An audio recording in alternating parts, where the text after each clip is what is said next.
Assalamualaikum warahmatullahi wabarakatuh. Waalaikumsalam warahmatullahi wabarakatuh. Alhamdulillah bi ni'matika tatimmus shalihat. Salatan wa salaman wa ba'du.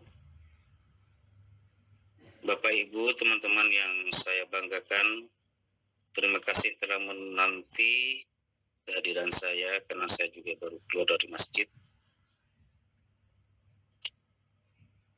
Seraya memuji syukur ke hadirat Allah Ta'ala, kita masih diberikan kesempatan untuk senantiasa menambah pundi-pundi amal ketaatan kita kepada Allah. Di antaranya adalah menuntut ilmu. Kesadaran ini perlu kita tanamkan di awal kegiatan kita, bahkan di apapun kegiatan itu,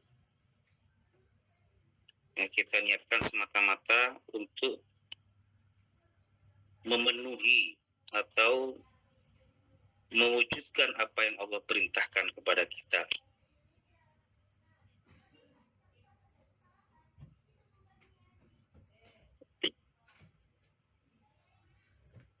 Jika itu yang tertanam pada diri kita setiap permulaan kita melakukan aktivitas apapun, maka meskipun itu amalnya dunia,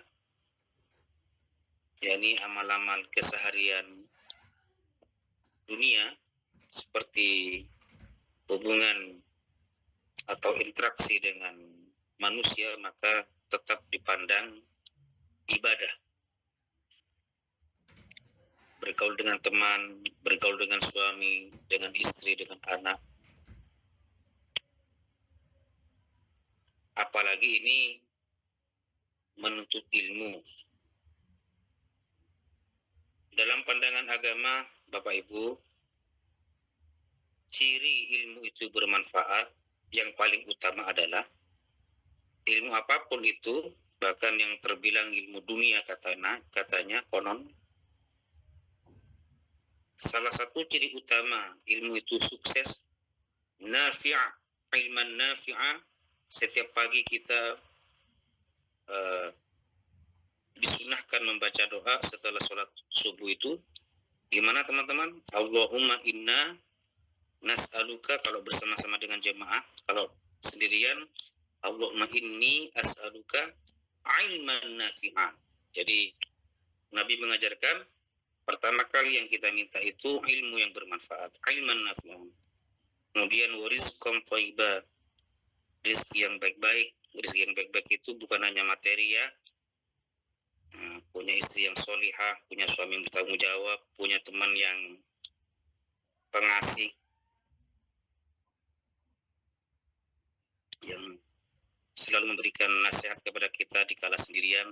Jadi kalau memberi nasihat di depan umum itu tidak boleh, itu harus dikala tidak ada orang lain. Jadi tetap marwah dirinya itu terjaga. Kesehatan itu termasuk rezeki yang baik. Kemudian amalan mutaqabbala, amal-amal yang diterima. Jadi di antara tiga perkara yang diperintah oleh Rasul kepada kita untuk meminta kepada Allah ialah ilmu yang bermanfaat. Yang pertama itu ilmu yang bermanfaat. Salah satu ciri ilmu yang bermanfaat itu adalah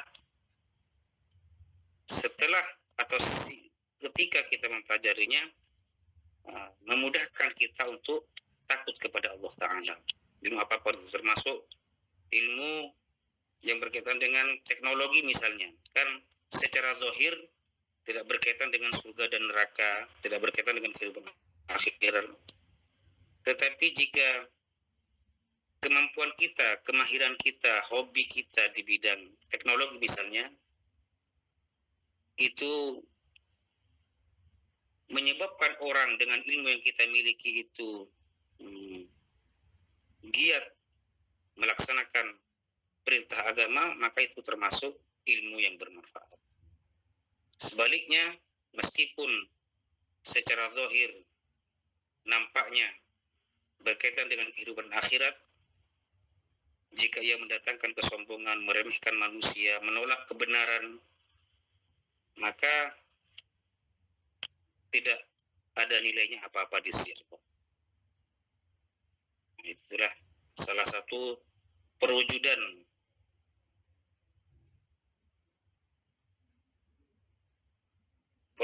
dari innamal a'malu binniyat. Sesungguhnya semua perbuatan itu kembali bergantung kepada niatnya. Nah, ini saja teman-teman pengantar dari saya. Sekelumit saja untuk mengingatkan kita pada setiap aktivitas apapun yang kita lakukan. Baik teman-teman, kita persilakan kepada teman kita, Saudara Dzul Izzi, untuk menyampaikan laporan penelitiannya. Dipersilakan Mas Dzul Izzi. Ustaz, apakah suara saya terdengar jelas? Jelas. Wadih dan jelas. Ustaz. Bismillahirrahmanirrahim. Assalamualaikum warahmatullahi wabarakatuh. Waalaikumsalam. Tsumma salatu wassalamu ala Rasulillah ma ba'd. Rabbi shrah li sadri wa yassir li amri wahlul 'uqdatam min lisani yafqahu qawli. Yang kami hormati dosen pengampu Al-Ustaz Muhammad Ali MTHI. Teman-teman semuanya, insya Allah pada kesempatan sore hari ini saya akan membawakan materi living Quran di Ponpes Joglo Quran, yaitu resepsi fungsional Al-Mu'awwidhatain dan ayat kursi sebagai proteksi diri dan juga sebagai motivasi spiritual. Insya Allah pembahasan yang akan saya sampaikan adalah nanti ada pendahuluan, nanti ada kita mengulang sedikit apa itu tentang living Quran, bagaimana konsep resepsi dari Al-Quran. Habis itu juga kita akan membahas landasan, dalil, dan juga keutamaan. Kita akan sebutkan keutamaan-keutamaan dari Al-Mu'awwidhatain, keutamaan dari ayat kursi, dan lain sebagainya. Kemudian intinya di penelitian dan pembahasan, nanti di situ kita akan sampaikan profil dari tempat yang kita teliti. Habis itu juga kita akan sampaikan praktik bagaimana kegiatan tersebut berlangsung, juga tujuan dari Al-Mu'awwidhatain dan ayat kursi dibaca di tempat tersebut, dan juga nanti kita akan sampaikan atau kita paparkan wawancara terhadap beberapa pihak yang terkait. Nanti ada wawancara dengan kepala yayasan, wawancara dengan mudir, wawancara dengan kepala ketahfidzan, wawancara dengan kepala kesantrian, dan juga wawancara dengan pelaksana, yaitu santri itu sendiri. Kemudian terakhir kita akan tarik kesimpulan di analisis living Quran. Masuk pembahasan yang pertama adalah pendahuluan. Kita ulang-ulang lagi tentang pengertian dari living Quran. Apa itu living Quran? Living Quran adalah kajian tentang bagaimana masyarakat memahami dan mempraktikkan Al-Quran dalam kehidupan sehari-hari. Kajian ini melihat Al-Quran tidak hanya sebagai teks, tetapi juga sebagai bagian dari tradisi, budaya, zikir, pengobatan, dan juga perlindungan diri. Nah, fenomena inilah yang menunjukkan bahwa Al-Quran diyakini memiliki nilai spiritual dan pengaruh dalam kehidupan manusia. Konsep resepsi Al-Quran. Resepsi Al-Quran adalah bentuk penerimaan masyarakat terhadap Al-Quran, baik secara estetika, nanti Al-Quran bisa dibuat kaligrafi, dibuat karya seni, kultural, yaitu sebagai budaya, kayak nanti pembacaan Al-Kahfi di setiap malam Jumat, pembacaan surat Yasin, itu masuk di kultural, maupun fungsional. Nah, yang saya bawakan ini nanti dalam segi resepsi fungsional. Resepsi fungsional memandang ayat-ayat Al-Quran sebagai sarana memperoleh manfaat seperti perlindungan, ketenangan, keberkahan, dan juga motivasi hidup. Pembacaan Al-Mu'awwidhatain dan ayat kursi termasuk resepsi fungsional karena diyakini bisa sebagai proteksi diri dan juga penguat spiritual. Landasan dalil dan keutamaan. Yang pertama, keutamaan dari Al-Mu'awwidhatain dan ayat kursi.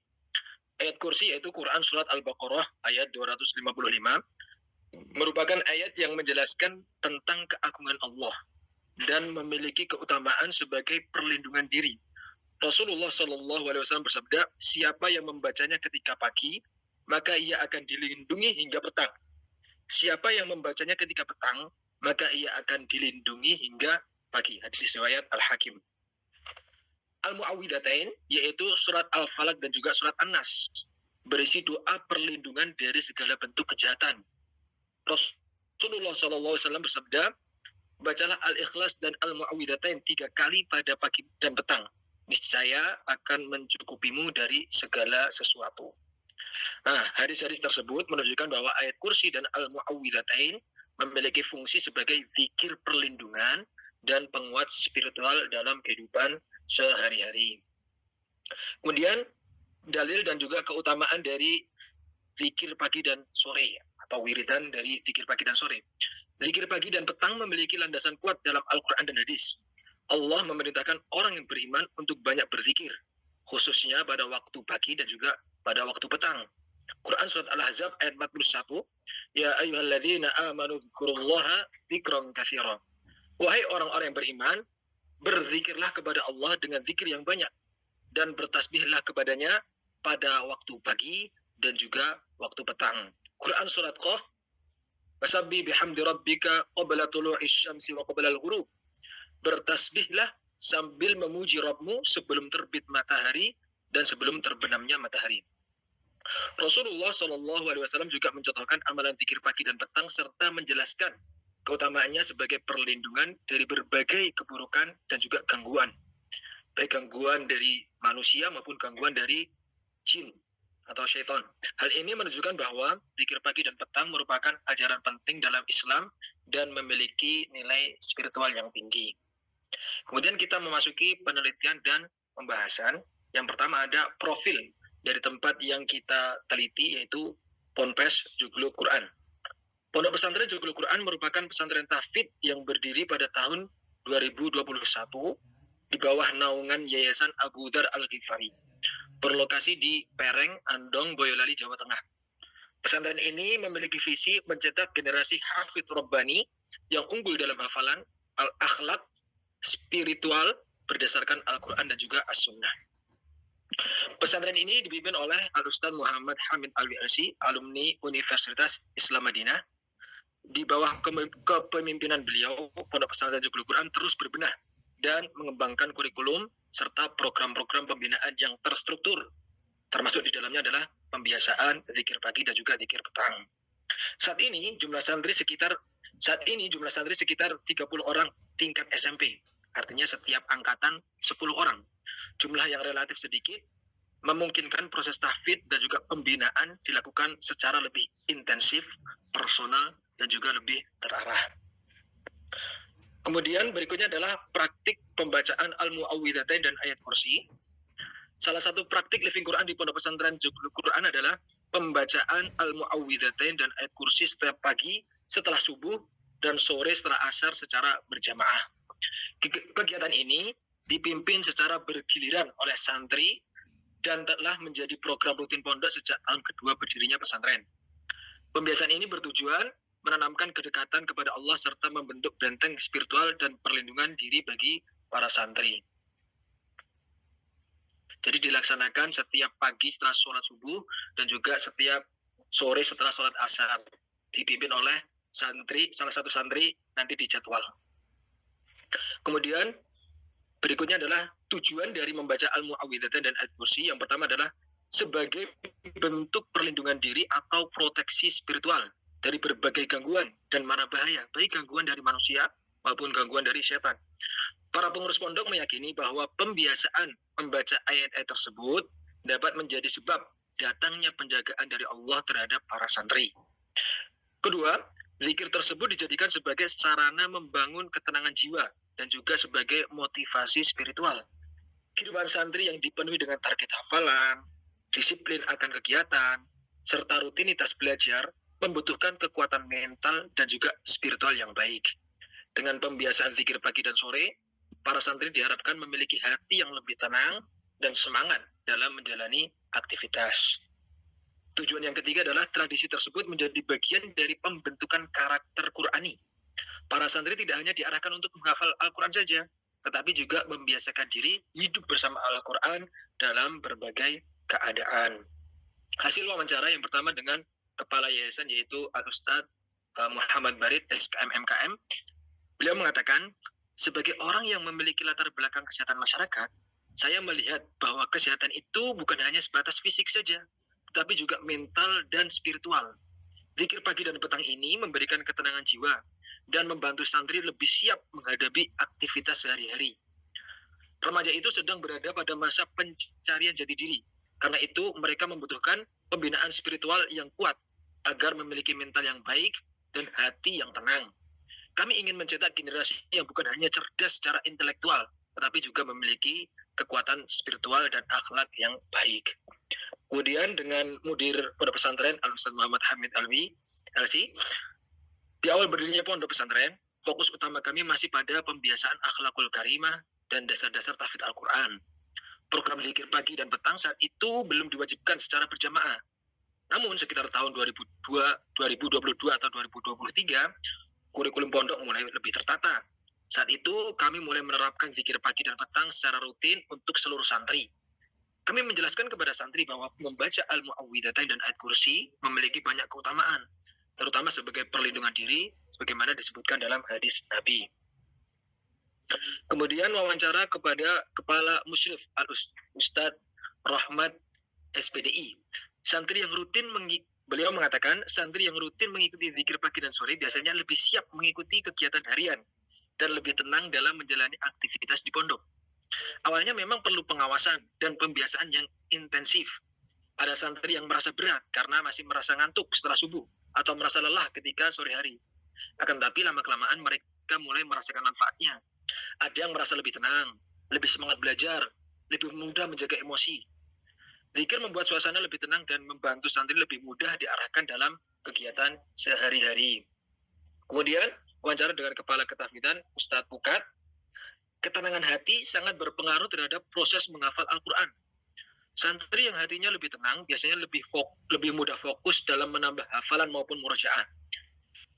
Keberhasilan mereka tentu dipengaruhi banyak faktor seperti kedisiplinan, murojaah, semangat belajar, dan lingkungan yang baik.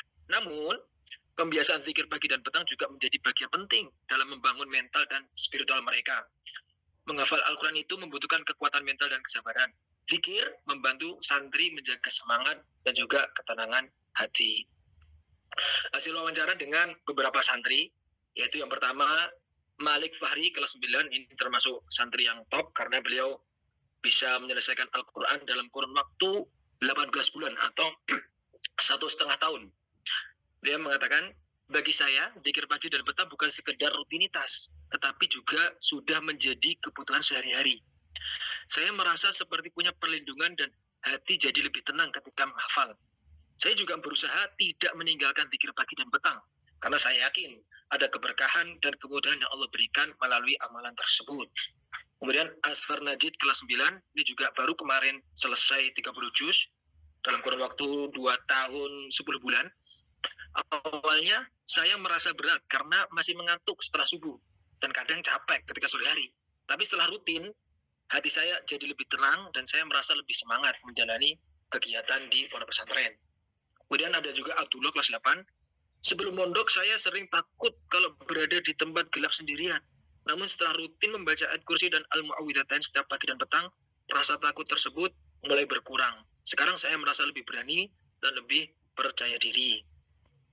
Kemudian kita masuk analisis living Quran. Yang pertama, resepsi fungsional di pondok pesantren Joglo Quran.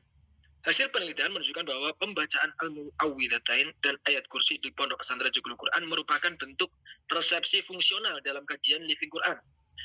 Ayat-ayat Al-Quran tidak hanya dipahami sebagai bacaan saja, tapi juga diamalkan sebagai sarana perlindungan diri dan juga penguat spiritual atau penguat motivasi.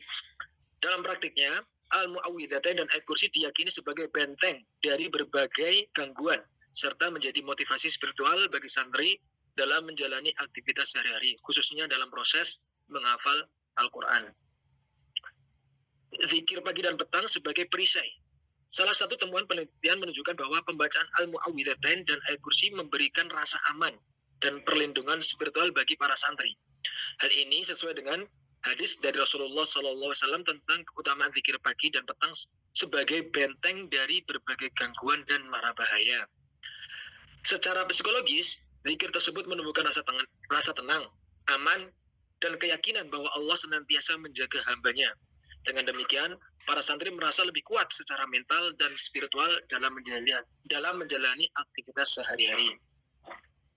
Temuan yang ketiga, zikir pagi dan petang sebagai motivator spiritual. Zikir pagi dan petang tidak hanya berfungsi sebagai proteksi diri, tetapi juga menjadi motivasi spiritual bagi para santri, khususnya dalam menjalani program tahfidz Al-Quran. Zikir pagi membantu menumbuhkan rasa semangat, menumbuhkan ketenangan, dan energi positif untuk memulai aktivitas sehari-hari.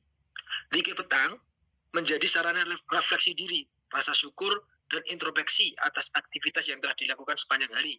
Pembiasaan ini membantu karakter santri yang lebih disiplin, lebih tenang, dan berakhlakul karimah, serta mendorong dalam peningkatan kualitas ibadah dan juga hafalan Al-Quran. Kemudian hubungan antara zikir pagi dan petang dengan capaian tahfidz. Penelitian menemukan adanya hubungan positif antara konsistensi zikir pagi dan petang dengan prestasi hafalan Al-Quran santri di Pondok Pesantren Joglo Quran. Beberapa santri yang rutin berzikir mampu menyelesaikan hafalan 30 juz dalam waktu relatif yang singkat. Zikir pagi dan petang membantu menciptakan ketenangan jiwa, meningkatkan konsentrasi, serta menumbuhkan keyakinan bahwa Allah akan memudahkan proses menghafal. Selain itu, pembiasaan zikir yang membentuk sikap disiplin dan pola hidup teratur yang sangat penting dalam program Tahfidzul Quran. Kesimpulan, yang pertama, praktik pembacaan Al-Mu'awwidhatayn dan Ayat Kursi sebagai zikir pagi dan petang di Pondok Pesantren Joglo Quran dilaksanakan setiap selesai sholat subuh berjamaah di pagi hari dan setelah sholat asar berjamaah di sore hari. Dengan membaca Al-Mu'awwidhatayn 3 kali dan Ayat Kursi 3 kali, kemudian dilanjutkan dengan bacaan zikir-zikir yang lain yang terdapat di kitab Hisnul Muslim. Praktik ini mulai diterapkan secara masif dan diwajibkan pada tahun kedua berdirinya pondok setelah kurikulum berhasil ditata dengan rapi. Sementara pada tahun sebelumnya masih belum terstruktur dengan baik. Makna dan tujuan dari praktik zikir pagi dan petang ini adalah sebagai proteksi diri atau benteng perlindungan dari berbagai macam mara bahaya, baik yang bersifat fisik maupun non-fisik, serta sebagai motivasi spiritual yang membangkitkan semangat para santri dalam menjalani aktivitas harian, terutama dalam menghafal Al-Quran. Keyakinan ini didasarkan pada dalil-dalil yang kuat dari Al-Quran maupun hadis tentang keutamaan zikir pagi dan juga zikir petang. Praktik zikir pagi dan petang ini memberikan dampak positif yang signifikan bagi para santri, baik dari segi psikologis, rasa aman dan ketenangan, dari segi spiritual, kedekatan dengan Allah, maupun prestasi hafalan. Sebagaimana dibuktikan oleh capaian beberapa santri yang berhasil menyelesaikan hafalan Al-Quran 30 juz dalam waktu kurang dari 3 tahun. Sekian dari saya, kurang lebihnya kami memohon maaf. Assalamualaikum warahmatullahi wabarakatuh. Waalaikumsalam warahmatullahi wabarakatuh.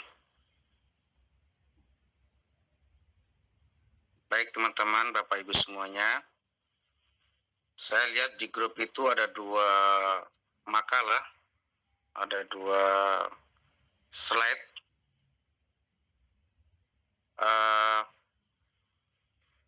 Tinggal berapa mahasiswa yang belum menyampaikan hasil laporannya ini. Kalau memang masih banyak, kita teruskan ke makalah berikutnya atau satu-satu dulu. Bagaimana? Untuk jadwal hari ini dua pemateri, Ustaz. Berikutnya juga 2 pemateri. Oke, baik kalau begitu. Silakan.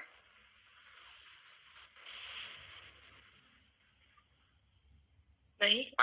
Kajian parenting itu. Iya, Ustaz. Mohon izin sebelumnya saya izin share screen terlebih dahulu. Silakan.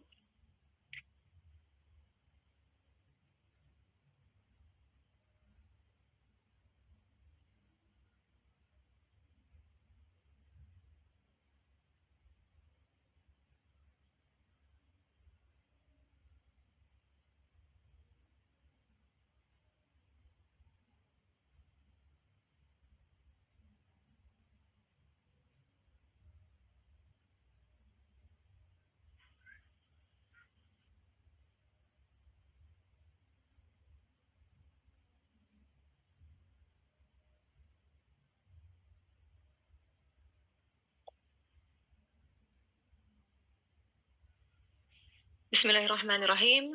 Assalamualaikum warahmatullahi wabarakatuh. Waalaikumsalam warahmatullahi wabarakatuh. Allahumma sholli ala nabiyina Muhammad wa ala ali nabiyina Muhammad. Raditu billahi rabba wa bil Islam dina wa bi Muhammadin nabiyyan wa rasulah. Rabbi shrah li sadri wa yassir li amri wahlul 'uqdatam min lisani yafqahu qawli. Selamat sore yang terhormat untuk Bapak dosen Ustadz Muhammad Ali Hasan MTHI dan rekan-rekan IAT semuanya yang dirahmati Allah Subhanahu wa taala. Saya Khadijah Mukti Rahmayanti. Hari ini saya presentator kedua untuk living Quran, dan insya Allah yang dibahas adalah tentang praktik living Quran yang diterapkan dalam program tahsin dan tahfiz khusus Wali Santri SD Lukman Al-Hakim dan TK Bunaya di Surabaya. Yang kebetulan sekolah ini adalah sekolah tempat di mana anak-anak saya bersekolah. Nah, sebelumnya saya mohon maaf karena ganti judul dari judul yang sebelumnya. Kenapa berbeda? Karena yang judul sebelumnya itu tidak berkenan, tidak memberikan izin kepada saya untuk di-share secara luas, jadinya saya mengganti temanya hari ini juga. Mohon maaf jadi kalau banyak kekurangan sebelumnya. Baik, untuk pertama yang akan saya bahas adalah mengenai profil dari sekolahnya dulu. Jadi SD Lukman Al-Hakim Surabaya dan TK Bunaya yang saya ambil untuk bahan analisa ini adalah sekolah dasar swasta berbasis Islam atau integral yang lokasinya di Mulyorejo, Surabaya dengan akreditasi A, dan sekolah ini berfokus pada pembentukan generasi bertauhid dan keunggulan tahsin atau tahfiz Al-Quran dan penguatan karakter. Begitu juga dengan TK Bunaya yang berada di bawah naungan yang sama, yaitu Yayasan Pendidikan Integral Lukman Al-Hakim. Sehingga sekolah PAUD dan PAUD pendidikan anak usia dini dan SD ini memiliki fokus yang sama, yakni memadukan pendidikan umum dengan nilai-nilai keislaman secara komprehensif, sehingga memiliki target output, yaitu diharapkan lulusannya ini memiliki kemampuan tahsin dan tahfiz Al-Quran yang baik serta memiliki karakter dasar Islam yang membudaya, dan diterapkan tidak hanya di TK, SD, namun juga SMP, SMA, dan sekolah tinggi di bawah naungan yayasan yang sama, yaitu Yayasan Pondok Pesantren Hidayatullah. Pembelajaran Quran mereka menggunakan metode Al-Hidayah, yaitu metode pembelajaran Al-Quran untuk tahsin dan tahfiz yang menekankan kemudahan membaca, penguatan hafalan, serta pembelajaran secara bertahap yang menyenangkan. Jadi memang yayasannya yang membentuk metode tahsin dan tahfiz yang dinamakan dengan metode Al-Hidayah. Dan yang kami pelajari di sana adalah ada satu lagam ya, kalau nggak salah namanya Nahawan, yang digunakan sehari-hari untuk anak-anak dan untuk orang dewasa.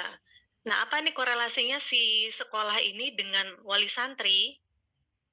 Yang menarik adalah si sekolah ini memberikan kesempatan bagi orang tua untuk memiliki atau punya kelas tahsin dan tahfiz, sehingga orang tua punya bahan belajar yang sama seperti yang dipelajari oleh anak-anak di sekolah. Dan ini sudah dijalankan, ternyata ada program khusus kelas untuk wali santri atau orang tua murid di sekolah itu dari tahun 80-an. Jadi sudah bukan budaya ya, tapi juga bukan rutinitas, tapi memang sudah mirip seperti sesuatu yang wajib. Kalau Anda menyekolahkan putra-putri Anda di sini, Anda juga harus belajar. Intinya kurang lebih seperti itu.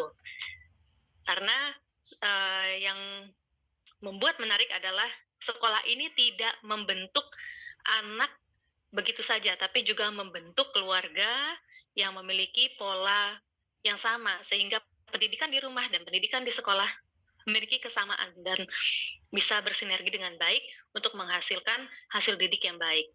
Begitu. Kemudian ada yang saya kutip dari surah At-Tahrim ayat 6, artinya wahai orang-orang yang beriman, jagalah dirimu dan keluargamu dari api neraka.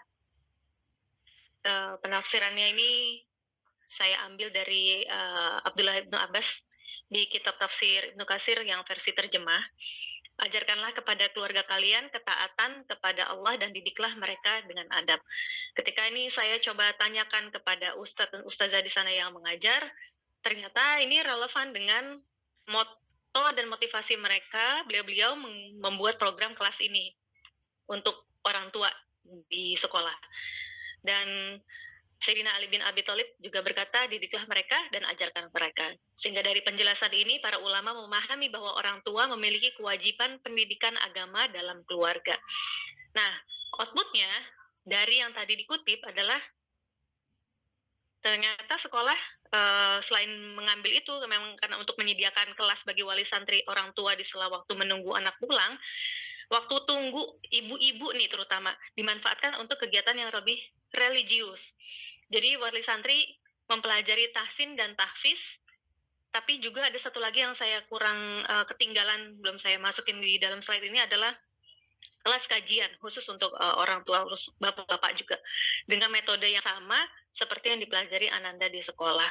Pun untuk pembahasan seperti pembahasan kajian, di sekolah ini lagi ada penekanan tentang apa, misalnya tentang adab atau tentang bullying, kemudian pembahasannya yang disampaikan kepada anak-anak di sekolah oleh ustadz dan ustazahnya nanti akan didapatkan juga materi yang kurang lebih sama dengan versi yang lebih dewasa untuk disampaikan di kelas orang tua di versi kajian khusus untuk wali santri. Namanya kajian Az-Zahra. Tapi yang saya fokuskan adalah tahsin dan tahfiznya ya. Nah, ini sekilas mengenal metode Hidayatullah, metode Al-Hidayah.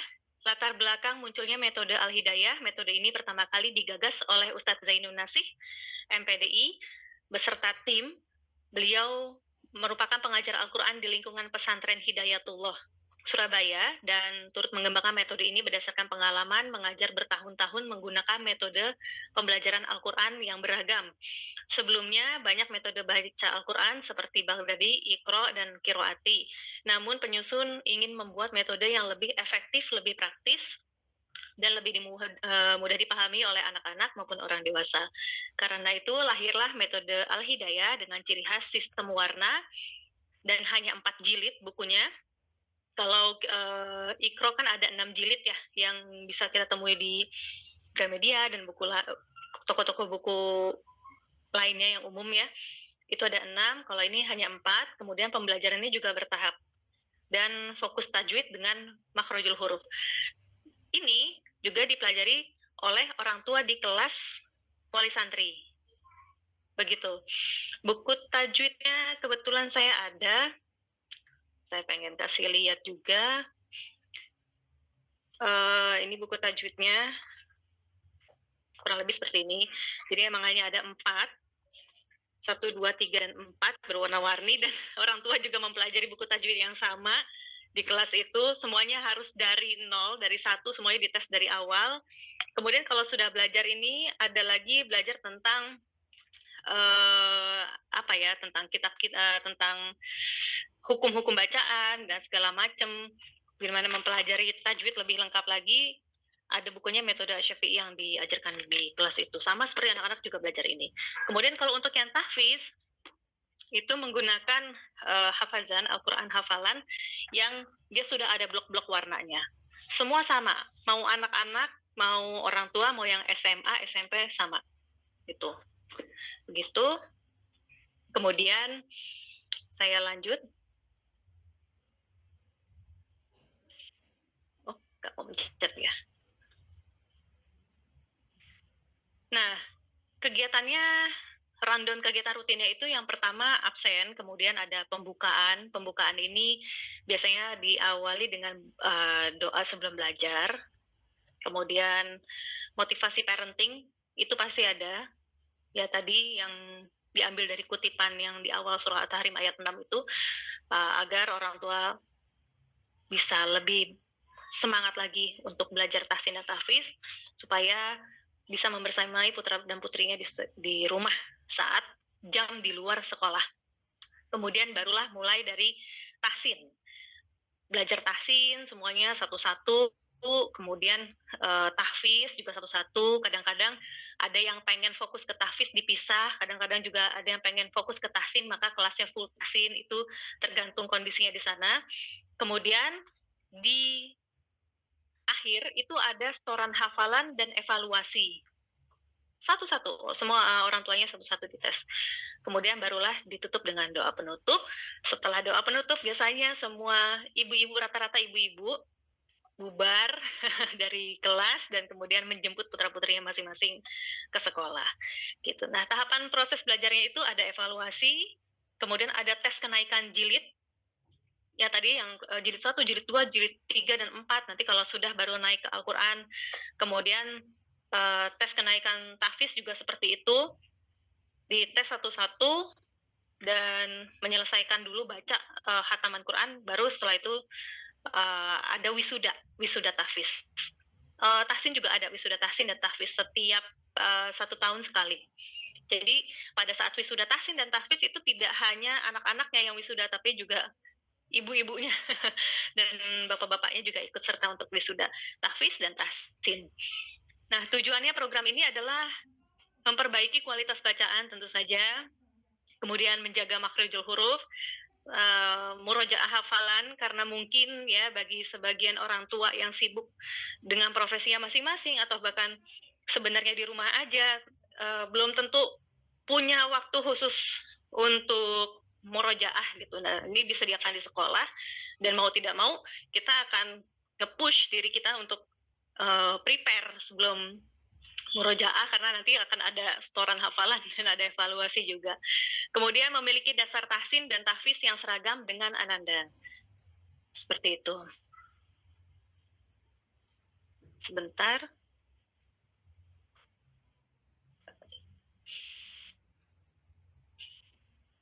Nah, ini pelaksanaan programnya 2 kali dalam 1 minggu. 2 kali ini Selasanya kajian, kemudian hari Kamisnya mulai kelas tahsin dan tahfiz, mulai dari jam 8 sampai dengan sebelum zuhur, karena sebelum zuhur itu sudah mulai mau jam-jam anak-anak pulang sekolah.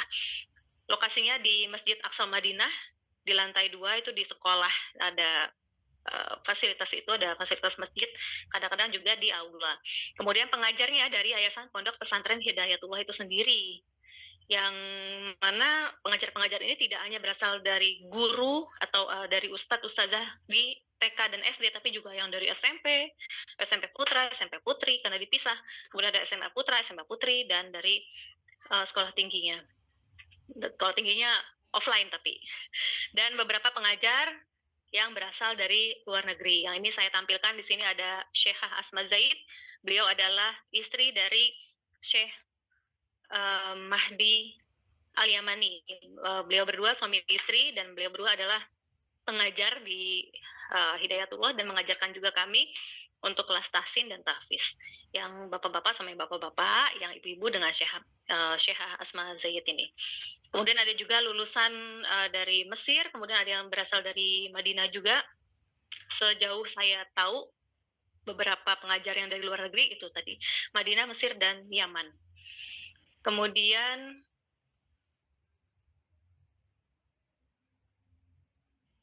ini dokumentasinya, kegiatan kelasnya seperti ini. Nah, ini mohon maaf kecil, ini adalah Ustadz Zainun Nasyih yang tadi menemukan metode Al-Hidayah. Beliau yang menyampaikan langsung metode-metode dan cara-cara tahfiz ya, tahfiz dan tahsin kalau nggak salah. Nah, yang ini, kalau yang di bawah ini adalah ustazah dari sekolah TK yang ikut juga membimbing kami di kelas. Setelah itu yang saya maksud dengan setoran hafalan dan evaluasi adalah di bagian yang sebelah kanan. Ini ada langsung face to face dengan para ustazah pengajar dari TK dan pengajar dari SD yang menggunakan seragam yang sama. Ini adalah para asatizah dari SD dan TK. Kemudian ini adalah wawancara respon dari orang tua yang mengikuti kelas tahsin dan tahfiz ya. Di sini saya coba bacakan dari Ibu Caci. Usianya 46 tahun, beliau berprofesi sebagai ibu rumah tangga dan juga selaku ketua komite di SD Lukman Al-Hakim. Setelah ikut itu tahsin ya, beliau fokusnya itu tahu pelajaran tahsin yang anak-anak pelajari, adab belajar tahsin, cara membaca, nada anak-anak yang digunakan di sekolah, kemudian suasana anak-anak yang rasakan saat belajar tahsin, bahkan saat ujian pun bisa orang tua rasakan, sehingga orang tua merasakan bila jadi anak-anak seperti apa anak-anak belajar Al-Quran itu di sekolah. Lalu orang tua juga diajari cara mengajari anak-anak belajar tahsin, memakai metode yang digunakan untuk menjadi guru Al-Hidayah, yaitu CPT, contohkan, pahamkan, dan tanyakan yang menjadi acuan. Ini masuknya ke bab yang tadi tentang metode parenting. Jadi wajib orang tua itu memberikan contoh, terus memberikan pemahaman, dan kalau nggak ngerti, ditanyakan. Seperti itu. Jadi ada tugas-tugas orang tua di rumah untuk turut serta mengajarkan anak-anaknya di rumah. Tentang tadi tahsin dan tahfiz. Orang tua bisa membaca cara membaca Al-Quran dengan benar sehingga bisa memberikan contoh kepada anak-anaknya dan bisa menyimak anak-anak membaca Al-Quran. Selanjutnya dari komite lagi, ini yang saya tanyakan itu adalah apa manfaat yang dirasakan setelah ikut rutin kegiatan program kelas tahsin di sekolahnya anak-anak. Ini pertanyaan saya kepada teman saya ya, dan jawabannya bagi beliau sangat bermanfaat dengan adanya program wisuda tahfiz. Dan tahsin menjadi dorongan memaksakan diri untuk bisa ikut wisuda, sehingga ini bisa memotivasi anak-anak bahwa ibunya juga belajar. Walaupun tempatnya mungkin karena di masjid minusnya, jadi kalau sedang berhalangan haid bagi perempuan tentu saja nggak bisa ikut kajian gitu, nggak bisa ikut kelas juga. Nah ini masuknya ke ranah analisis juga ya, ternyata ada plus ada minusnya. Dan terakhir dari Ibu Rahma, yang ini wali santri TK, alhamdulillah punya kegiatan baru yang positif. Sambil menunggu Ananda pulang sekolah, ibunya juga ikut belajar. Setiba di rumah, punya pola tahsin yang sama dengan Ananda, tidak ada waktu menunggu yang sia-sia, apalagi gibah ibu-ibu. Jadi memang satu hal yang pernah saya tanyakan kepada Ustadz dan Ustazah di sana, kenapa kok ada kelas tahsin dan tahfiz gitu, bukan kelas parenting?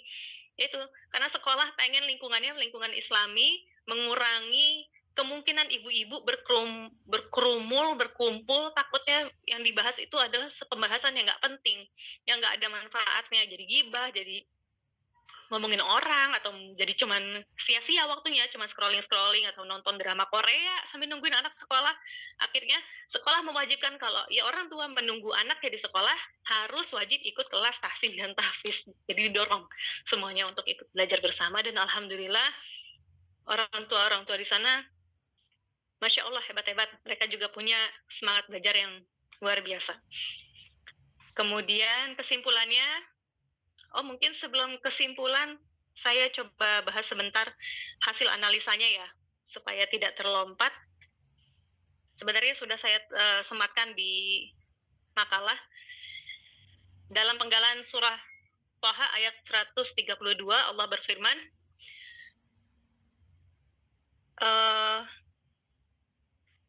amarlah bi sholati wastabir 'alaiha. Saya takut salah, karena kecil sekali tulisannya. Perintahkanlah keluargamu melaksanakan sholat dan bersabarlah mengerjakannya. Ini yang ada di kalimat buku parenting yang tadi saya belum tunjukkan.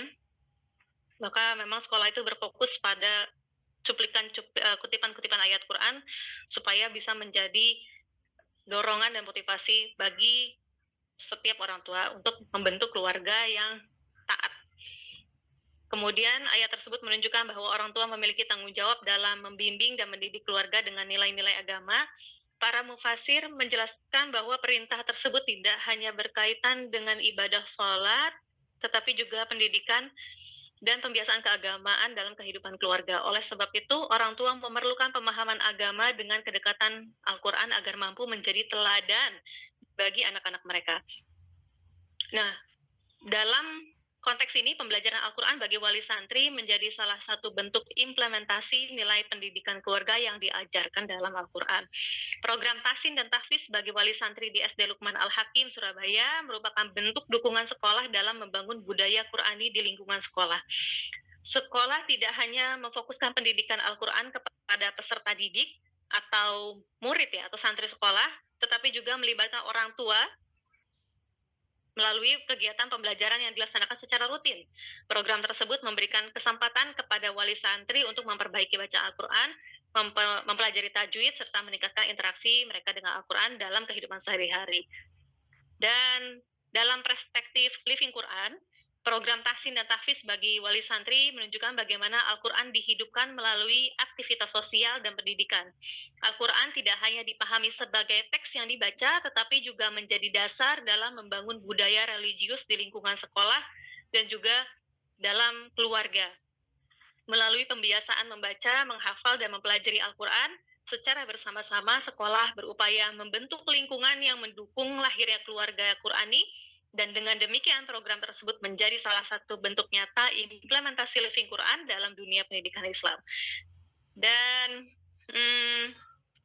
itu yang mungkin bisa saya sampaikan berdasarkan hasil penelitian mengenai penerapan Living Quran pada program tahsin tahfiz bagi wali santri dan SDP Lukman Al-Hakim Surabaya dan TK Bunaya.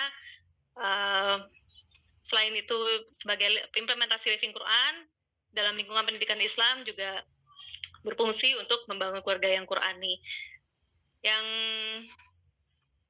pelaksanaan program tahsin dan tahfiz dilakukan secara rutin dan sudah menjadi kewajiban sejak lama bagi keluarga besar Yayasan PP itu Pondok Pesantren Hidayatullah. Dan khusus tahsin juga tahfiz dengan menggunakan metode Al-Hidayah yang menekankan pada perbaikan bacaan, tajwid, dan hafalan Al-Quran secara bertahap. Adanya pembagian kelompok belajar sesuai kemampuan peserta menunjukkan bahwa sekolah berupaya menciptakan sistem pembelajaran yang efektif, mudah dipahami oleh wali santri.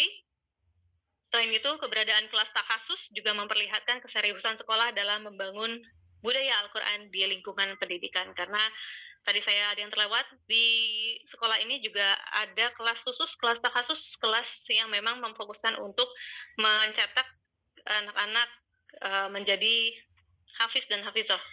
Begitu. Sehingga kalau orang tuanya sudah anaknya masuk kelas tahfiz, orang tuanya lebih wajib lagi untuk ikut kelas tahsin dan tahfiz supaya sama dan seragam.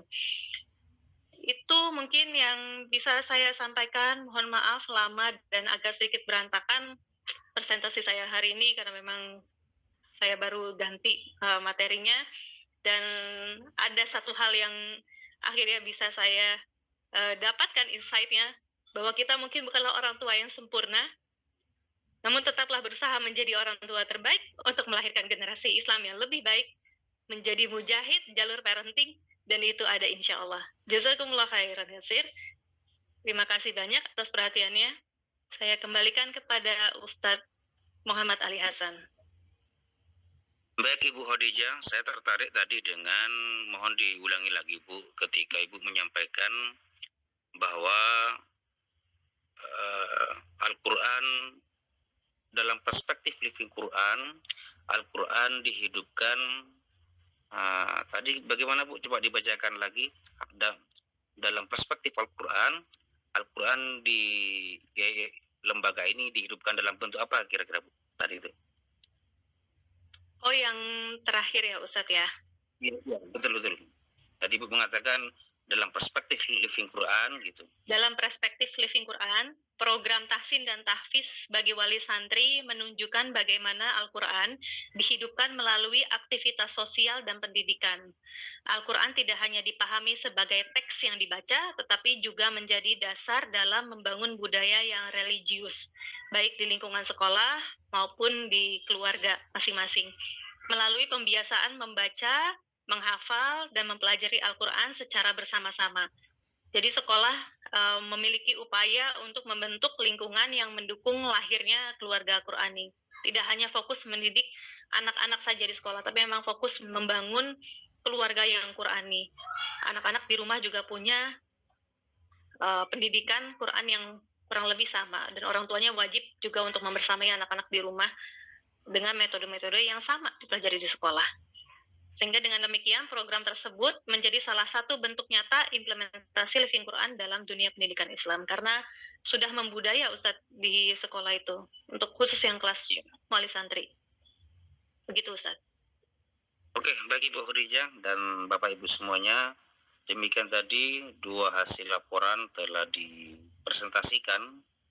Jadi kita tegaskan dari penelitian Ibu Khadijah ini, Al-Quran dilivingkan, dihidupkan dalam bentuk aktivitas, terutama aktivitas pendidikan ya, kepada khusus ini konteksnya wali santri Bapak Ibu ya, bukan para santrinya, tapi khusus Bukan. kepada wali santri. Yeah. Jadi tadi menarik ya kita dengarkan bahwa ini juga untuk mengurangi atau menghilangkan peluang ibu-ibu yang menunggu selesainya masa belajar anak-anaknya untuk ngerumpi atau melakukan hal-hal yang tidak bermanfaat. Dan itu merupakan analisis Ibu Khadijah terhadap objek yang diteliti berdasarkan hasil wawancara beliau juga dan juga pengamatan beliau. Ini juga ya sama seperti halnya Al-Mu'awwidhatain oleh Dzul Izzi tadi itu, dan ayat kursi ia telah living di sebuah pondok pesantren dalam rangka menciptakan ketenangan suasana belajar sehingga para santri mudah melakukan menambah hafalan Al-Quran dan murojaahnya. Kedua presentator ini melakukan analisisnya berdasarkan pengamatan beliau berdua dan juga wawancara dari pihak-pihak terkait, yaitu kepala sekolahnya dan semua unsur yang terkait di masing-masing lembaga yang ditelitinya. Baik itu teman-teman Bapak Ibu semuanya, silakan barangkali ada yang ingin ditanyakan atau dikoreksi mungkin. Ini tersisa waktu sekitar 30 menit ke depan ini. Apa kira-kira yang kurang dari dua teman kita ini, Ustadz Dzul Izzi dan Ustadzah Khadijah ini? Silakan Bapak Ibu semuanya.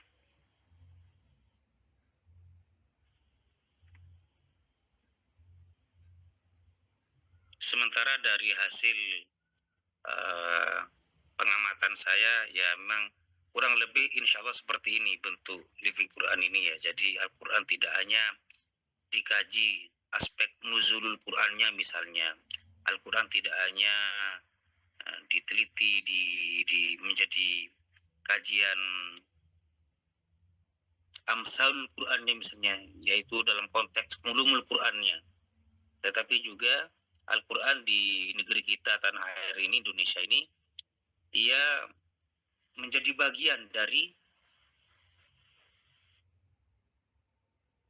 tradisi masyarakat, menjadi bagian dari budaya praktek sosial di tengah masyarakat kita ini. Menariknya dari Bu Khadijah ini justru kepada wali santrinya ini kan umumnya kan para santrinya seperti yang diteliti oleh Dzul Izzi tadi ini. Dari Khadijah ini justru wali santrinya ini.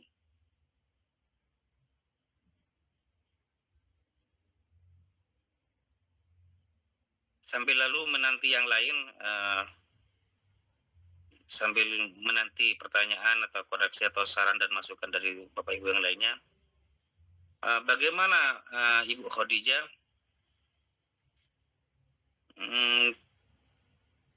peran dari kepala sekolah ya, atau tokoh-tokoh yang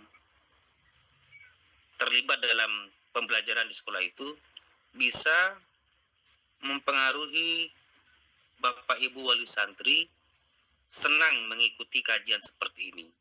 Kan umumnya seperti saya dulu misalnya tidak sabaran menunggu selesainya belajar itu. Ini kok malah betah banget gitu ya. Kan mereka juga terikat dengan pekerjaan masing-masing ya. Bagaimana upaya para unsur terkait mempengaruhi wali santri ini betah mengikuti kajian ini. Bagaimana Bapak?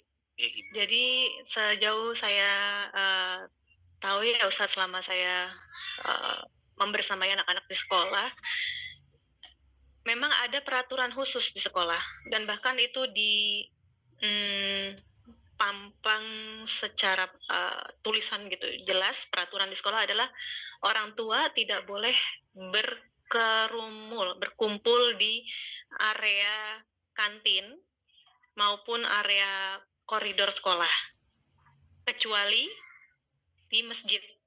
Dan di masjid sudah disediakan kelas untuk tahsin dan tahfiz. Jadi memang sengaja digiring ke sana. Jadi kalau misalnya memang mau menunggu anak-anak sekolah, terutama yang TK, karena TK ada yang pulangnya jam 10 pagi, ada yang pulangnya jam 12 gitu. Jadi tunggu boleh, tapi di area yang sudah ditentukan dan di sana ada kelas. Kalau misalnya tidak mengikuti kelas atau hanya sekedar menunggu di area lingkungan sekolah, biasanya langsung ditanya sama security, ibu mau ngapain, ibu mau kemana, ibu. Jadi emang tidak boleh, peraturannya dibuat seketat itu.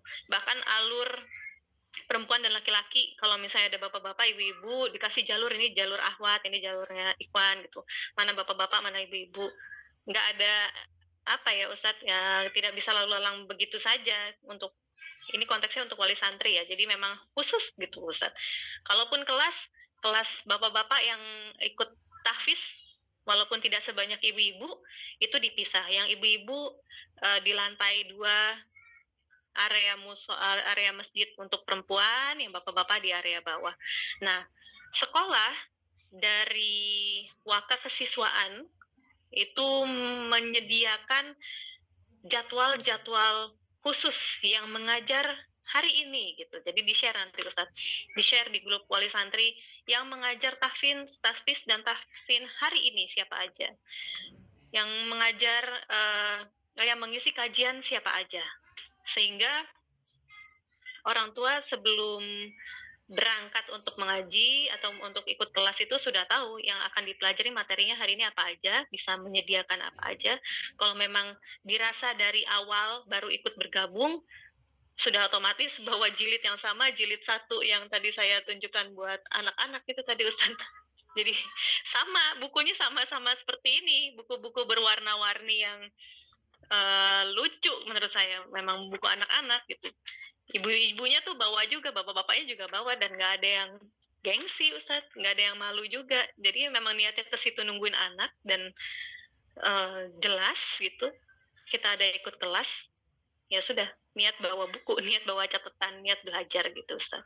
Jadi yang peran dari kepala sekolah, dari Waka Kesiswaan adalah membuat peraturan yang begitu ketat dan memfokuskan kepada pembentukan keluarga yang Quran. Itu setiap kali kajian, setiap kali kelas parenting, karena ada parenting juga, itu pembahasannya adalah selalu ke situ, membangun keluarga yang Qurani, baik dari parenting yang TK sampai yang SMA, karena di sana ada TK, SD, SMP putri, SMP putra, SMA putra, dan putri.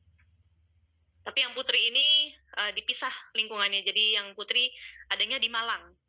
Di Malang itu namanya Ar-Rahmah kalau nggak salah. Pondok pesantren Ar-Rahmah itu khusus untuk pondok pesantren SMA putri. Begitu Ustaz. Ketat jadi awalnya ketat. Unik ini. Jadi ya uniknya saya fokusnya ke wali santri itu. Jadi ini merupakan perwujudan dari anfusakum wa ahlikum naro. Ini dua-duanya dapat, anak dapat, orang tua juga dapat. Baik, sementara ini dari saya kepada Dzul Izzi, saya ini Mas ya, Ustadzul Izzi, umumnya saya mengatakan umum ini berdasarkan yang saya lihat ya, tidak mewakili seluruhnya ya. Yang saya lihat itu, dan juga mungkin teman-teman yang lain ya, Dzul Izzi, untuk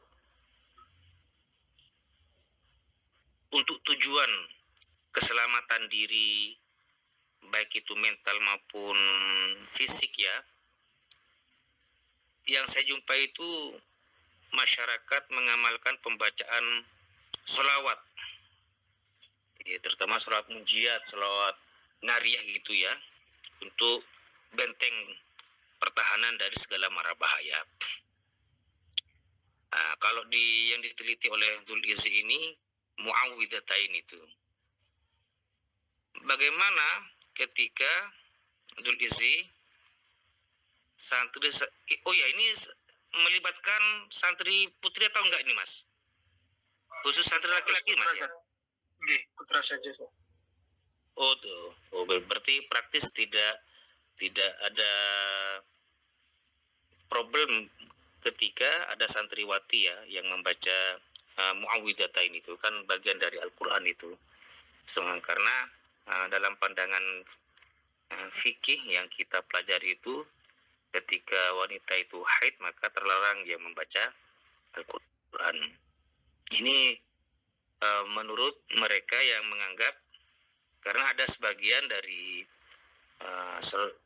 umat Islam yang tidak mengapa meskipun wanita ini haid membaca Al-Quran dengan tujuan untuk misalnya untuk konteks doa. Jadi yang meskipun itu yang dibaca Al-Quran tetapi tujuannya adalah doa, tidak mengapa. Jadi ada sementara umat Islam yang mengatakan begitu.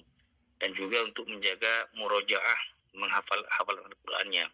Sementara kelompok yang lain, apapun itu tujuannya, ketika yang membaca Al-Quran terlarang. Kan muawwidzatain itu yaitu kul a'udzu birabbil falaq, kul a'udzu birabbin nas, ditambah juga surah Al-Ikhlas, bagian dari Al-Quran. Nah, jadi ini Ustadzul Izzi, apa kira-kira yang mendorong penyelenggara sekolah? Kalau tadi Ibu Khadijah tadi itu penyelenggara sekolah, baik itu kepala sekolah, wakil kepala sekolahnya, dan ustadz-ustadz yang lainnya, yang mendorong mereka itu untuk membuat program bagi wali santri adalah, saya garis bawahi tadi itu ayat ku anfusakum. Kembali kepada Ibu Khadijah, surat apa tadi itu Bu yang dijadikan dasar untuk pembelajaran bagi wali santri itu? Surat apa? Ada dua ini tadi ya, surah At-Tahrim, betul, ya, ya, dan surah ya, At-Toha ayat 132. Iya, ya. Jadi itu yang diarahkan kepada wali santrinya. Sedangkan kepada Dzul Izzi, selain hadis-hadis Nabi tadi itu tentang manfaat membaca muawwidzatain di pagi hari dan sore hari, selain itu Mas, apa kira-kira yang mendorong para pihak penyelenggara sekolah menggalakkan pembacaan muawwidzatain ini? Sementara yang mungkin umum ya kita lihat itu pembacaan sholawat nadia Mas. Mungkin Mas Dzul Izzi pernah melihat dan juga Bapak Ibu pernah mengalami, sementara kelompok masyarakat itu membaca sholawat nadia sebanyak 4.400, pokoknya hitungannya itu unik Mas, 444 gitu, 4.444 kali.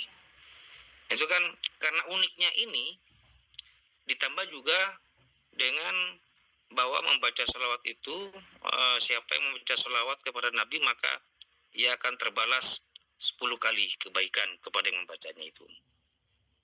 Dan motivasi lain yang disampaikan oleh para penceramah, termasuk dalam hal ini adalah penyelenggara sekolah, bahwa amal apapun itu rawan tidak diterima karena ada unsur ria'nya, kecuali sholawat. Jadi sholawat, konon sebagian kelompok saudara-saudara kita ini mengatakan sholawat bahkan biarpun tidak ikhlas membacanya tetap diganjar, tetap mendapatkan pahala kebaikan. Sebagian kalangan menyebutkan seperti itu. Ini yang menjadi motivasi Mas Dzul Izzi menggerakkan masyarakat, baik itu masyarakat pelajar, masyarakat umum, untuk bersemangat membacanya. Nah ini unik ini. Mengapa al-muawwidzatain? Kira-kira selain hadis-hadis Nabi tadi itu apa kira-kira amunisi atau yang lebih menggerakkan peserta didik mengikuti kurikulum pembelajaran di sekolah ini? Apa kira-kira, Mas? Baik, bismillah. Tentunya dengan apa yang namanya dalil dari Al-Quran juga, misalnya dari Al-Quran, Quran surat Al-Ahzab, ya ayyuhalladzina amanu dzkurullaha dzikran katsira wasabbihuhu bukratan wa asila. Hai orang-orang beriman, ingatlah Allah Subhanahu wa taala dengan zikir yang banyak, lebih lagi ketika pagi dan juga ketika petang. Nah, kita sebagai apa itu namanya pengurus pondok memikirkan apa kira-kira kitab atau pegangan yang dijadikan sandaran untuk berzikir. Nah, itu diantaranya adalah sebenarnya bukan hanya sebatas al-mu'awwidatan saja atau ayat kursi saja. Di sana sebenarnya kita pakai kitab Hisnul Muslim. Jadi kitab Hisnul Muslim di situ juga ada doa-doa juga, doa-doa dari Nabi Muhammad SAW. Kemudian kenapa kita pakai apa itu namanya dengan kitab-kitab ini? Karena kenapa kita pakai kitab Hisnul Muslim? Karena di situ memang banyak hadis-hadis yang mensahihkan. Jadi memang di pondok kami itu ketika amalan itu memang betul-betul dicari dalil pegangannya. Jadi bukan hanya sebatas ikut-ikutan atau bukan hanya sebatas yang trendingnya apa, enggak. Tapi kita ikuti dalil mana yang sahih. Jadi seperti itu. Meskipun di dunia living di ilmu living Quran tidak memperhatikan itu, tapi kalau khusus di pesantren saya, di pesantren yang kami bina itu, kita juga melihat dari boleh atau tidaknya. Jadi seperti itu, Ustaz.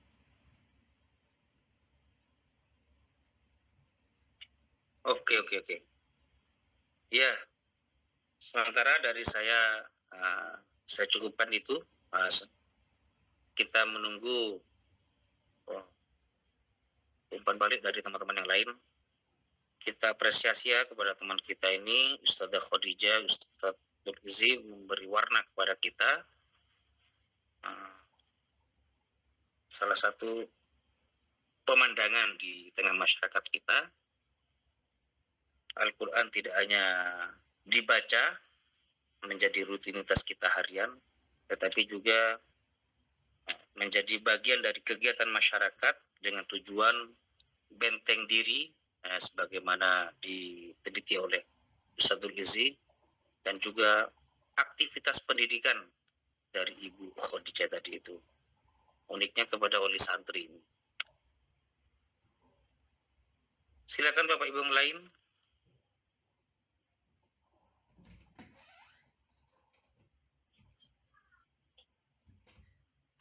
Iya Ustadz, kalau tidak salah di sini juga ada beberapa tenaga pengajar ya Ustadz.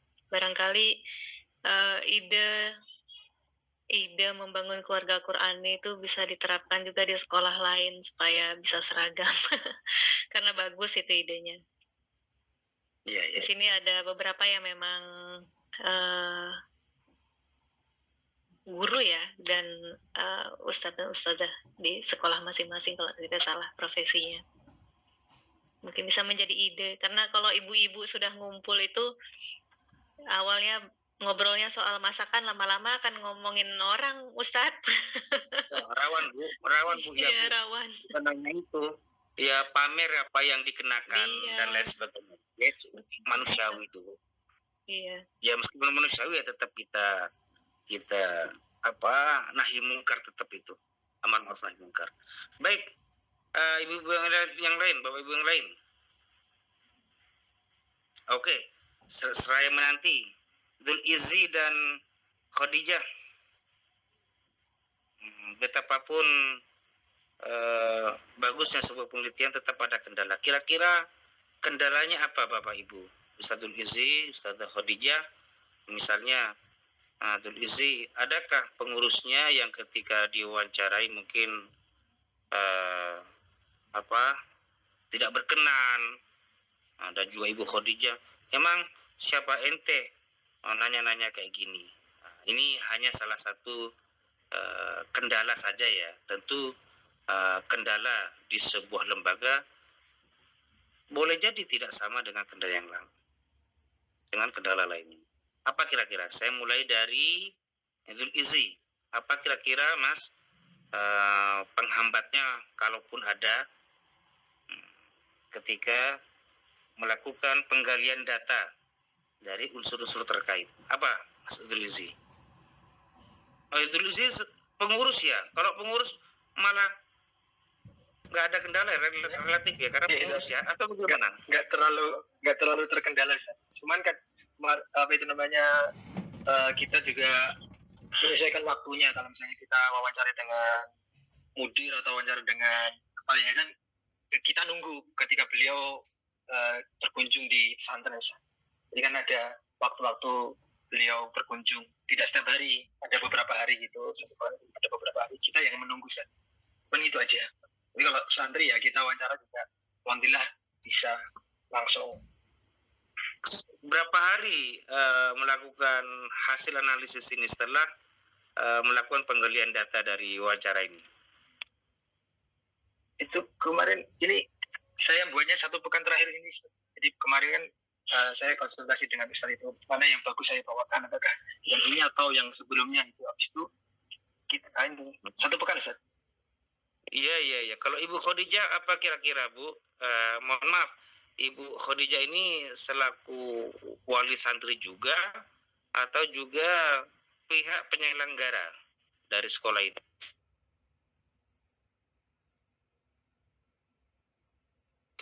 Analisisnya tadi itu, berarti nampaknya seolah-olah Ibu Khadijah kenal banget dengan para pengurusnya, dengan para gurunya. Bagaimana, Bu? Apa kendalanya kira-kira, Bu? Atau bagaimana, Bu? Kalau kendala, alhamdulillah nggak ada, Ustadz. Memang saya juga bagian dari komite sekolah. Jadi komite ini kan adalah perwakilan dari semua wali santri ya, yang punya sebagian jembatan dengan pengelola sekolah dan ustadz dan ustazah gitu. Jadi memang alhamdulillah nggak ada. Bahkan kemarin saya izin pun cepat gitu, saya ketemu sama ustadz sama ustazahnya, saya bilang, ustazah saya mau bikin kajian makalah, tolong dibantu cepet, sekarang saya harus ganti judul, saya buru-buru. Iya Bu, sekalian Bu, sama metodenya disampaikan Bu, kita ada ini, jadi sekalian promosi judulnya Ustaz. Mendukung sekali gitu, alhamdulillah gitu. Jadi ya kalau memang kontribusi komite ya membangun kelas parenting tadi, Ustadz, memang lebih banyak ke situ. Tapi tetap materinya dari Ustadz saja. Saya melihat Zulkifli dan Khadijah ini relatif mudah ya menggalang data itu, karena beliau berdua ini bukan outsider ya, bukan orang luar ya, tapi merupakan bagian dari dua lembaga itu, sehingga praktis mengurangi rasa sungkan dan lain sebagainya. Coba mungkin saya atau teman-teman yang lain sebagai orang luar kan tentu melibatkan sekian banyak prosedur untuk bisa masuk ke jantung kebijakan ini, itu para pihak penyelenggara.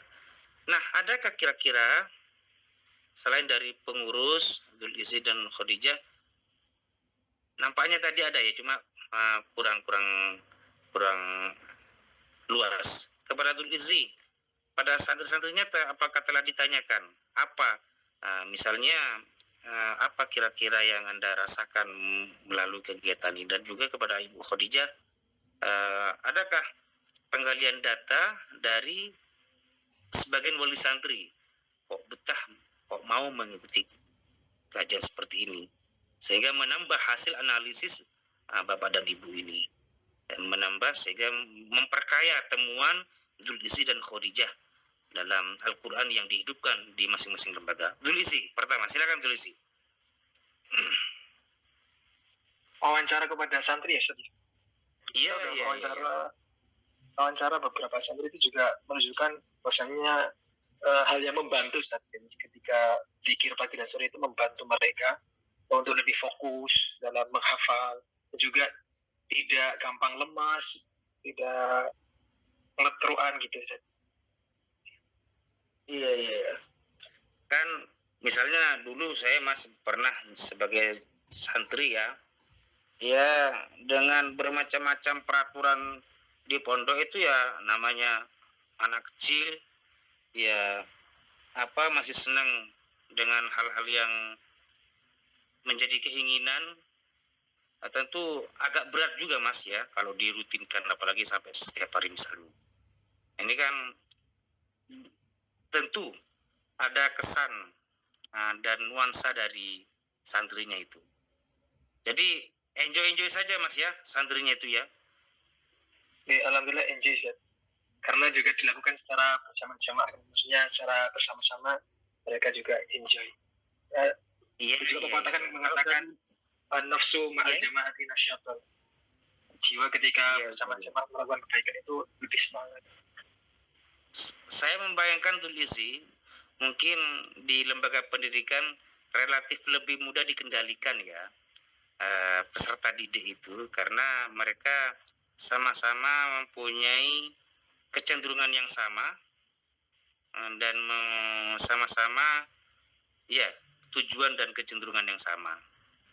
Coba misalnya hal seperti ini dipraktekkan di tengah masyarakat yang tentu saja masing-masing keluarga itu mempunyai problem yang tidak sama, barangkali mempunyai kepentingan yang tidak sama, bahkan aktivitas mencari nafkah yang tidak sama, tentu relatif lebih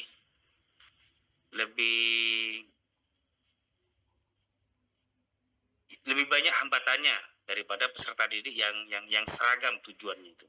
Kalau ini Ibu Khadijah bagaimana, Bu? Kalau saya yang tadi Ustadz, ada salah satu responden yang saya tanyakan itu adalah wali santri TK, tapi beliau baru bergabung sekitar 2 bulan terakhir ini, gitu. Karena sebelumnya beliau tidak pernah ikut, dan karena beliau akhirnya baru tahu kegiatannya, saya ketemu, saya ajak ngobrol. Jadi memang menurut saya untuk kemudahan menganalisa, mendapatkan hasil analisa dari orang yang di luar dari pengurus, ya tadi dengan ngobrol santai, ya saya sih tanya langsung aja, Ibu kira-kira manfaatnya yang kerasa apa nih, gitu. Dan jawaban beliau ya alhamdulillah gitu. Jadi bisa punya metode yang sama, bahan untuk mengajar anak-anak di rumah dengan cara yang sama gitu, Ustaz. Dan memang ada belajar juga, saya sendiri nggak tahu ya kalau lagam itu apa ya artinya Ustaz? Kiroat kah Ustaz? Nah, namanya itu nahawan. Jadi bacaannya itu kalau misalnya di umumnya kan kalau misalnya belajar ngaji ya mungkin Bismillahirrahmanirrahim, Alhamdulillahirabbil alamin, atau mungkin Bismillahirrahmanirrahim gitu kan.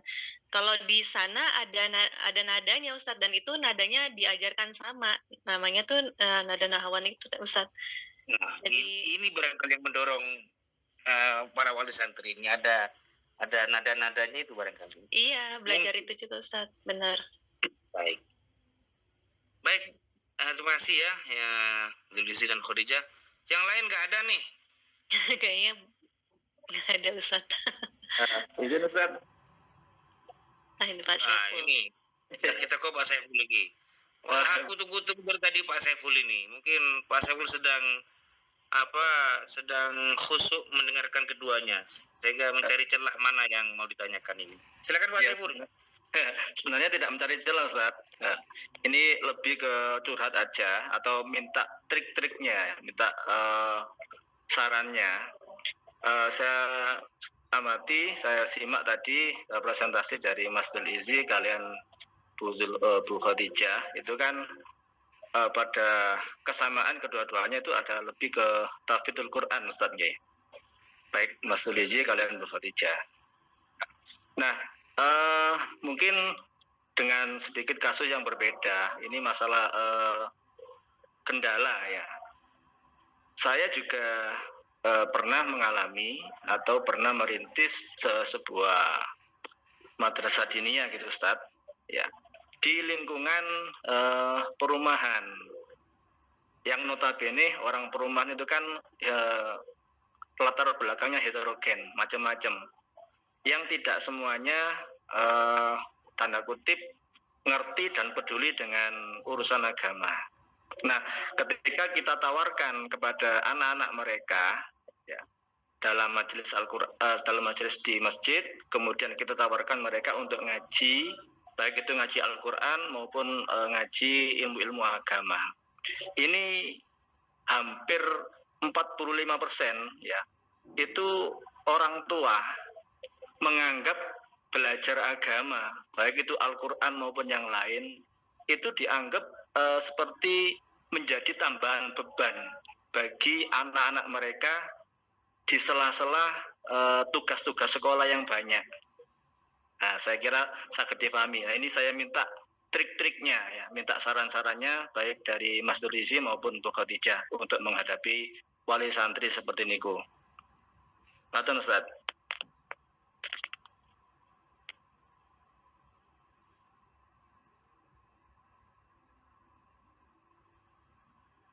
Mungkin Iya. itu sih. Mau Coba jawab. ditegaskan lagi Pak Saiful yang bagian akhir itu Pak Saiful. Ya, jadi saya mohon saran dan masukannya menghadapi wali santri ketika kita tawarkan kepada anak-anak mereka tambahan ilmu agama, baik Al-Quran maupun ilmu agama yang lain. Karena orang tua itu menganggap pelajaran agama, ya pelajaran Al-Quran itu menambah beban tugas dari anak-anak mereka di sela-sela tugas sekolah yang banyak, Ustaz. Nah, ini menyentuh langsung ke Dzulkifli dan Khadijah ini pertanyaan ini. Apa kira-kira untuk bisa menjawab dari curhat Pak Saiful ini? Silakan ke Dzulkifli dulu. Oke, Ustaz. Mungkin itu kan mungkin dari Abutan dari pola pikir orang tuanya menganggap bahwa ilmu agama itu masih kurang penting. Jadi yang pertama perlu edukasi dulu kepada wali santrinya. Mungkin nggak langsung edukasi, mungkin diadakan perkumpulan awalnya mungkin bukan pembahasan langsung ke arah pentingnya ilmu agama enggak, tapi mungkin ke perkumpulan hobi dulu dan lain sebagainya. Nanti baru dibawa sedikit-sedikit ke tentang pemahaman bahwasanya anak itu perlu dibekali tentang ilmu agama. Mungkin itu saja. Jadi perlu dari edukasi terhadap orang tuanya. Dan edukasi itu nggak langsung serta-merta langsung edukasi tentang pentingnya ilmu, harus dibawa pelan-pelan dulu. Mungkin dari segi hobinya, mungkin ada komunitas-komunitasnya dan sebagainya. Wallahu a'lam bishawab. Baik, ini sudah di luar konteks kuliah kita ya, walaupun ada kaitannya sedikit. Saya juga mengundang selain Dzulkifli dan Khadijah kepada teman-teman yang mengkaji, melakukan penelitian living Quran terkait dengan lembaga pendidikan. Sebelum ke yang lain, kita berikan kepada Ibu Khadijah bagaimana saran dari Ibu terhadap permasalahan yang disampaikan oleh Pak Saiful tadi, karena Bu Khadijah dan Dzulkifli tadi langsung bersentuhan dengan peserta didik ya. Gimana Bu? Kalau saya mungkin kalau memberikan tips atau trik, saya juga mungkin masih proses, masih belajar, masih banyak yang saya pelajari. Tapi sejauh saya juga pernah belajar, biasanya memang yang paling membuat orang tertarik itu adalah tadi benar yang disampaikan Mas Zulfi, kesadaran orang tua itu sendiri. Jadi sangat penting. Kenapa parenting itu kayaknya kok dianggap ilmu pengasuhan yang terlalu modern, tapi sebenarnya itu adalah salah satu dasar untuk bisa membangun ibu-ibu atau orang tua yang mau mencetak generasi-generasi yang bagus, yang baik, yang lebih baik dari generasi orang tua itu sendiri. Berawal dari parenting, bagaimana orang-orang bisa punya kesadaran akan belajar tentang parenting, apalagi posisi saya secara pribadi kan sebagai orang tua ya, yaitu berawal dari lingkungan. Ketika ibu-ibu atau ya para umahat ya, para orang tua memiliki lingkungan Islami yang kondusif, dengan tadi banyaknya mengikuti komunitas, tidak harus kajian, komunitas-komunitas yang memang spesifik tentang Islam, dengan sendirinya mereka akan memiliki naluri untuk memperbaiki diri, pasti itu otomatis. Lalu yang kedua, mereka pasti akan, kalau sudah ada kesadaran akan itu, mereka akan mencari bahan belajar untuk introspeksi mereka dulu. Baru dari situ mereka akan mendorong anak-anaknya. Biasanya seperti itu. Makanya memang saya aktif juga di komunitas Islam dan muslimah maksudnya. Dan dari situ lumayan, tidak harus berisi tentang kajian, tentang apapun yang membahas tentang hobi. Betul lagi tadi Mas Zulizi sebutkan, padahal Mas Zulizi ini belum nikah loh, tapi Masya Allah paham juga beliau. Komunitas itu ngaruh banget, apalagi buat ibu-ibu gitu.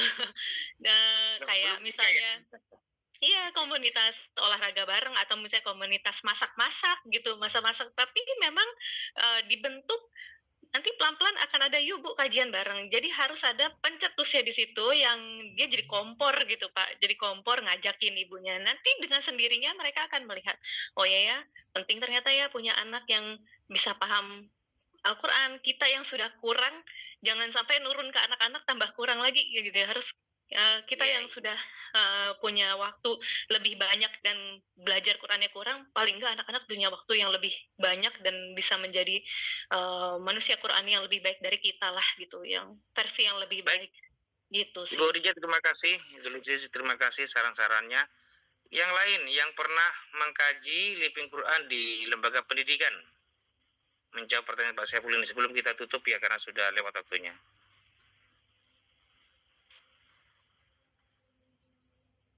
Nggak ada kira-kira ya? Everything is okay? Sepertinya Ustadz, iya. Ya. Baik Bapak Ibu semuanya, kita cukupkan sampai di sini. Kita apresiasi kepada beliau berdua dan juga teman-teman sebelumnya yang telah mengkaji living Quran ini. Tentu saja kita berharap menambah bagi yang belum paham, menjadikan pengetahuan baru. Yang sudah paham tentu menambah pemahaman kita tentang living Quran ini. Sekali lagi, living Quran bukan kajian Al-Quran secara internal Al-Quran itu sendiri. Yang saya maksud, yang sering saya sampaikan adalah misalnya sejarah turunnya Al-Quran, bagaimana Al-Quran itu sebab-sebab turunnya apa, lalu ada kajian nasikh mansukhnya, ada kajian makkiyah dan madaniyahnya, ayat-ayat yang diturunkan di kota Makkah, ayat-ayat yang diturunkan di kota Madinah. Jadi bukan itu yang fokus dari living Quran, tetapi living Quran ini sebagaimana yang telah dikaji sebelum-sebelumnya sampai pada hari ini, yaitu kegiatan masyarakat yang bersandar atau berkait dengan keberadaan Al-Quran itu sendiri. Baik itu ayat-ayatnya, surat-suratnya, atau secara umum sebagaimana yang diteliti oleh Ibu Khadijah ini. Itu secara umum ya, kalau yang ditulis itu beberapa ayat tertentu. Sama saja itu tetap Al-Quran. Ini saja pertemuan kita. Saya selaku teman Bapak Ibu, mohon maaf atas segala kekurangan saya. Terima kasih atas segala perhatian. Biridwa wal inayah. Wallahu muwaffiq ila aqwamit thariq. Wassalamualaikum warahmatullahi wabarakatuh. Waalaikumsalam warahmatullahi wabarakatuh. Jazakallah khair, Ustaz. Nggih. Ustaz.